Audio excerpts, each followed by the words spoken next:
When the Union troops came marching into the southern towns during the Civil War, some slaves ran to freedom, while others stayed faithful to their master. We'll see some accounts of these and a few other things as we continue to explore the complex reactions to the moment of liberation. Let's open up to Dr. Litwack's 1979 book, Been in the Storm So Long, The Aftermath of Slavery, to see which Negroes chose loyalty or liberation. I seen our Confederates go off laughing and gay, full of life and health. They was big and strong as singing Dixie, and they just knowed they was a-going to win. I seen them come back skin and bone, their eyes all sad and hollow, and their clothes all ragged. They was all looking sick. The spirit they left with just been done whooped out in them. The Confederates left proud, believing that God was on their side, but they returned in a lot of pain, awaiting for the unfoldment of their new reality. The ambivalence that characterized the reaction of some slaves to the demise of the Confederacy reflected an understandable tension between attachment to their localities and the prospect of freedom.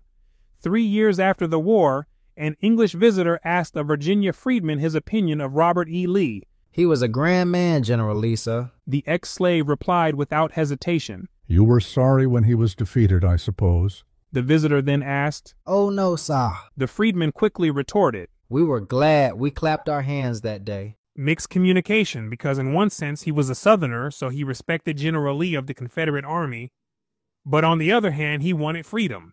If few slaves yearned for a Confederate victory, they did nevertheless view themselves as Southerners. They did sense that their lives and destinies were intricately bound with the white people of the South, and some even shared with whites the humiliation of defeat. "There was just too many of them blue coats for us to lick," a former Alabama slave tried to explain. "Our Confederates was the best fighting men that ever were. There weren't nobody like our Confederates." It's getting wild already, isn't it? The approach of the Union Army forced planters and slaves alike into a flurry of last-minute activity.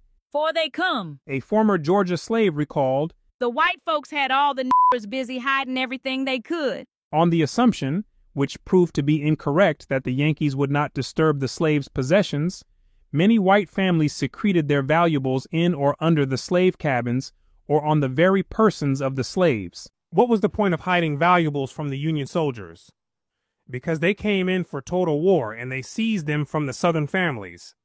Obviously, nobody wants their possessions taken, so in the mode of panic, they began hiding things in the slave quarters or on the slaves themselves. "Miss Gusta calls me and wraps my hair in front and puts her jewelry in under the plaits and pulls them back and pins them down so you couldn't see nothing." With Union troops sighted nearby, a South Carolina planter moved some of his house furniture into the cabin belonging to Abram Brown, the driver and headman on the plantation, and told him to claim ownership if the Yankees asked any questions. To the Union soldiers, it must have looked like the best furnished slave cabin in the South, and they refused to believe Brown's story. Oh, snaps! Knowing the risks, some slaves simply refused to accept such responsibilities, using time-honored devices. Like what?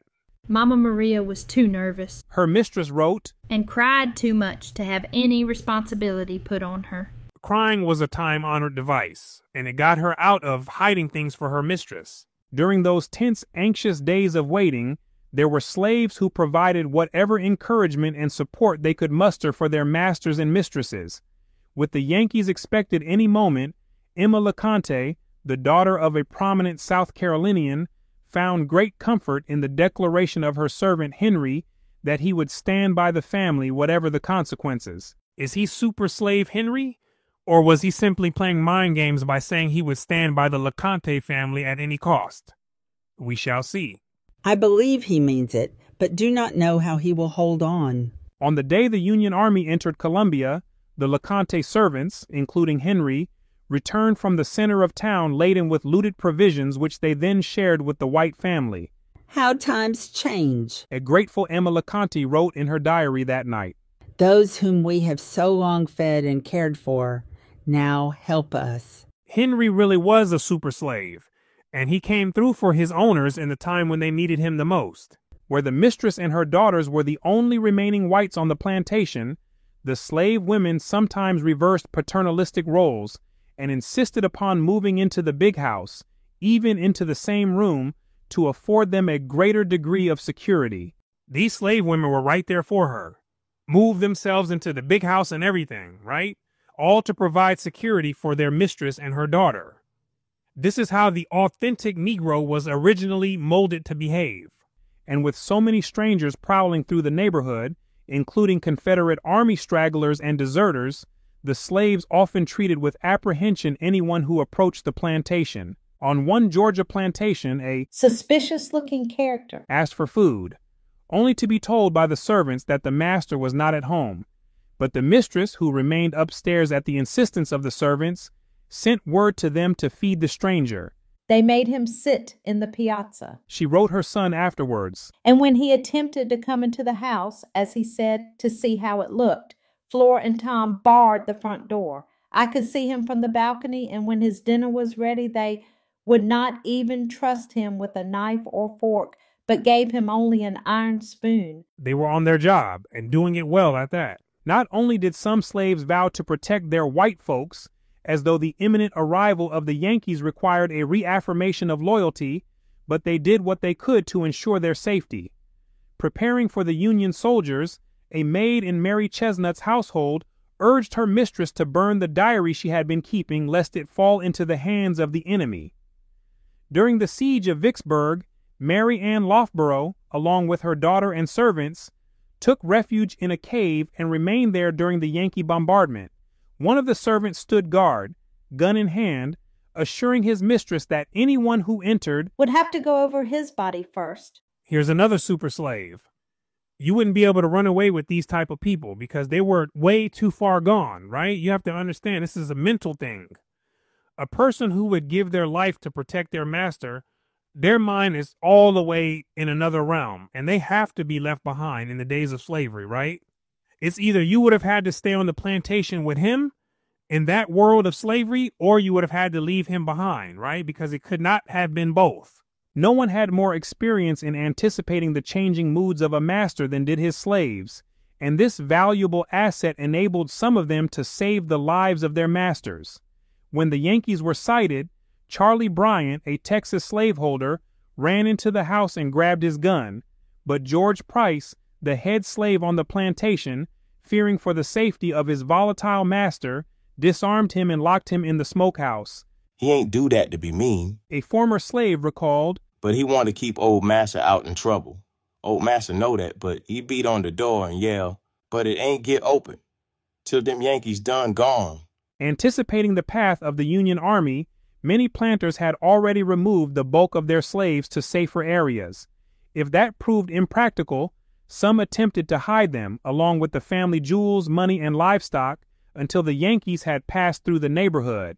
Reversing traditional roles, the planter himself might seek refuge in the nearby woods or swamp, depending upon the slaves to supply him with food and not to betray his hiding place. He needed their help at that point.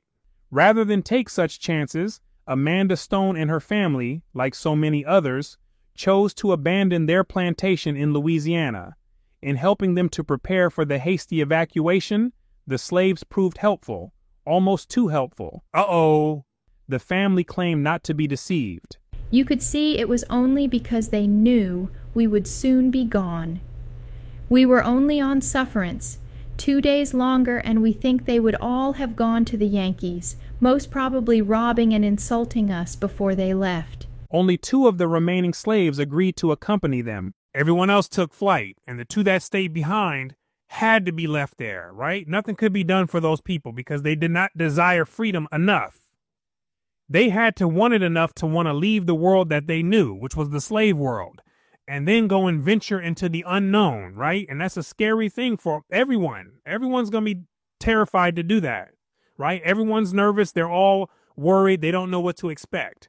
But the ones who really want it always push past it, right? Or they would have to have been left behind like these last 2 slaves were who stayed with their masters. So passes the glory of the family. Kate Stone sighed. Appearances could indeed be deceptive.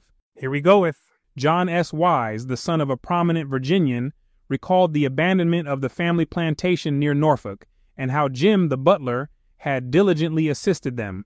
Jim, my father regarded as his man Friday. Nobody doubted that one so faithful and so long trusted would prove true in this emergency. They believed in Jim. He was faithful, a super slave, a Negro of Negroes. Or was he? But after helping to load the carriage with silverware and valuables, and just before they were to depart, Jim disappeared. In vain we called and searched for him. We never saw him again. The prospect of freedom overcame a lifetime of love and loyalty. Jim was not a super slave. He played the game well until he finally saw his opportunity of freedom, which he obviously had been looking for. And then he took off, right? Disappeared like a magic trick. At first you see him, and now you don't, right? This is how tricky some things were at times during the war. Many people could not with 100% certainty predict how their slaves would act, right? And only time could tell. And with that, we continue it to the next. I thank you for your time. My name is Brooklyn St. Michael, and I'll see you in the free world.